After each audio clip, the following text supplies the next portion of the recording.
What if George H.W. Bush won re-election in 1992? What if one of the most pivotal elections in modern U.S. history turned out differently? George H.W. Bush, the 41st President of the United States, was known for his global vision, seasoned diplomacy, and a cautious yet effective approach to governance. Despite a strong start to his presidency, Bush lost re-election in 1992, a defeat driven by an economic downturn, internal party battles, and the rise of charismatic Democrat Bill Clinton. But what if Bush had won another term? How could this alternate history reshape not just the 1990s, but also the trajectory of modern American politics and the world at large? In this thought-provoking deep dive, we'll explore the domestic, international, and cultural implications of a second Bush term. From foreign policy choices to shifts within the Republican Party itself, this alternate scenario raises profound questions about leadership, legacy, and how one presidency can change the course of history. Let's unravel this intriguing what if. The 1992 election wasn't just another transfer of power, it was a perfect storm that ousted a sitting president at a rare crossroads in history. Coming off a victory in Operation Desert Storm and overseeing the Cold War's peaceful end, George H.W. Bush appeared invincible in 1991.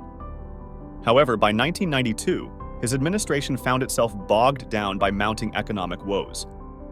Unemployment rose, and a controversial decision to break his famous "no new taxes" pledge alienated many within his own party.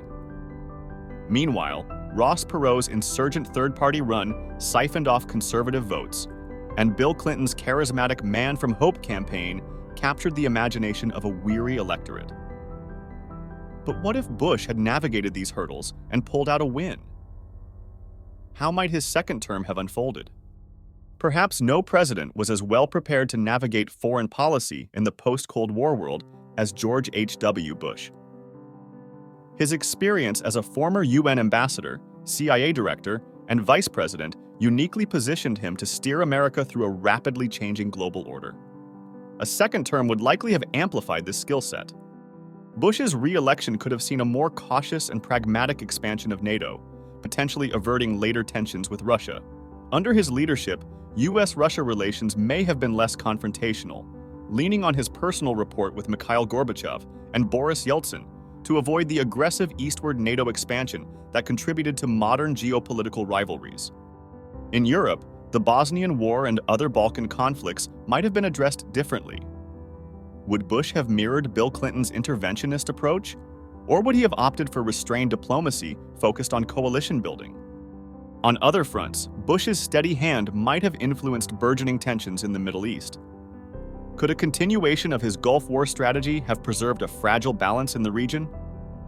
His administration's policies toward China, delicate in the aftermath of Tiananmen Square, might have set a different tone for U.S.-China relations in the long run. These are the kinds of global crossroads that illustrate how one presidency can shape the next decade or even the next century. Domestically, Bush faced significant headwinds that might have followed him into a second term.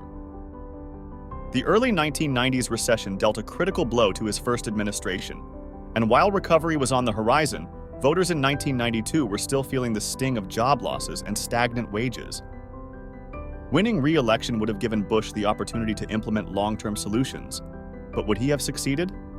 One area of contention is the 1990 tax hike, an infamous reversal of his "read my lips, no new taxes" promise. While this decision angered his conservative base, it was made in the name of reducing the budget deficit. A second term might have allowed Bush to build on this foundation, prioritizing fiscal responsibility and bipartisan budgets over quick political wins. Yet, this cautious approach may have failed to ignite the economic boom Americans were eager for. Contrast this with Bill Clinton's eventual embrace of market-oriented policies such as welfare reform and budget surpluses. Would Bush have taken similar steps voluntarily, or would partisan gridlock have stymied his domestic ambitions? Furthermore, the Clinton-era tech boom wasn't inevitable. Bush's administration might have been slower to adapt to the rapid rise of Silicon Valley, delaying the technological revolution that defined the 1990s.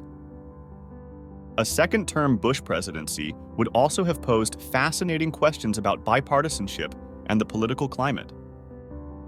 Bush was, at heart, a pragmatic centrist, willing to work across the aisle when he believed it served the national interest. Winning re-election might have given him an opportunity to revitalize this approach. With Democrats controlling Congress, Bush could have forged compromises on issues like healthcare reform or welfare restructuring, offering moderate alternatives to the sweeping changes sought by Clinton.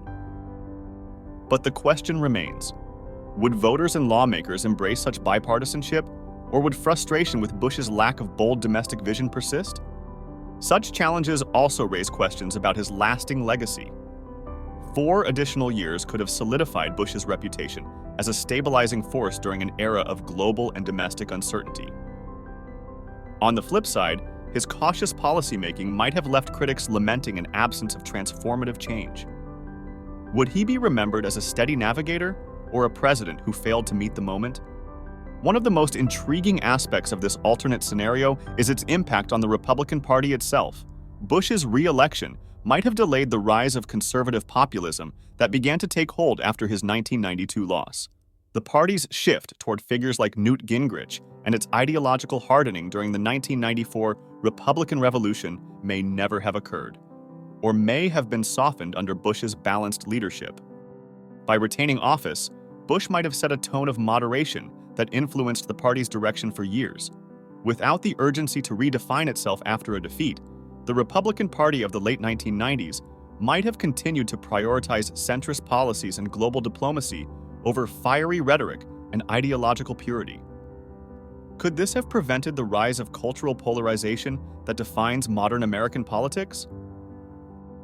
The 1990s were not just a time of political transformation, but also cultural upheaval. Under Clinton, debates over healthcare, LGBTQ rights, and welfare often took center stage. A second Bush term might have looked quite different in these areas.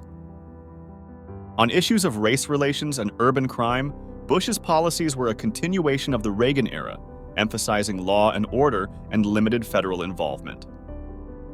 Would these approaches have staved off some of the racial tensions of the 1990s, or would they have deepened divides? In other areas, such as women's rights or education reform, Bush's leadership might have emphasized incremental change rather than sweeping reforms. Social issues were beginning to bubble beneath the surface in the early 1990s. How Bush responded could have set an entirely different cultural tone for the decade. The alternate history of Bush's re-election extends beyond his presidency. It creates ripples that could fundamentally reshape future presidencies. Most immediately, Bill Clinton's political future would likely be upended. Without his victory in 1992, Clinton might have sought office again in 1996 or faded from the national stage altogether. Could Al Gore still rise to prominence in such a scenario? Furthermore, the trajectory of George W. Bush, the 43rd president, might be altered. Losing in 1992 gave the Bush family a chance to regroup and recalibrate politically. If George H.W. Bush served a second term, would his son George W. still emerge as a leader of the Republican Party in the early 2000s? Or would the Bush legacy have ended with the elder statesman's 2 terms? Beyond the Bush family, the long-term dynamics of U.S. politics would surely be affected.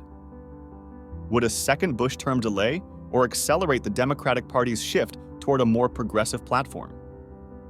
Would the post-9/11 world look any different with a changed roster of leaders and ideologies? The question of what might have happened if George H.W. Bush won re-election in 1992 isn't just a fun thought experiment. It's a powerful reminder of how much hangs in the balance during any given election. The policies, decisions, and leadership style of any president ripple outward, affecting the country and the world for decades.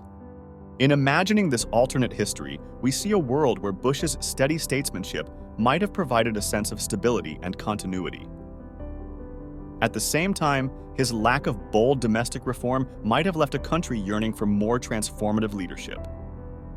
Could he have cemented his legacy as one of America's great post-war presidents? Or would history remember him primarily as a caretaker for an evolving nation? As political enthusiasts, the question we must ask ourselves is this: how much does one presidency shape the future, and how much is history itself an unstoppable tide? Let us know your own thoughts and theories. because in imagining these alternate timelines, we better understand how history is written and our role within it. Like and subscribe for more from History Twist.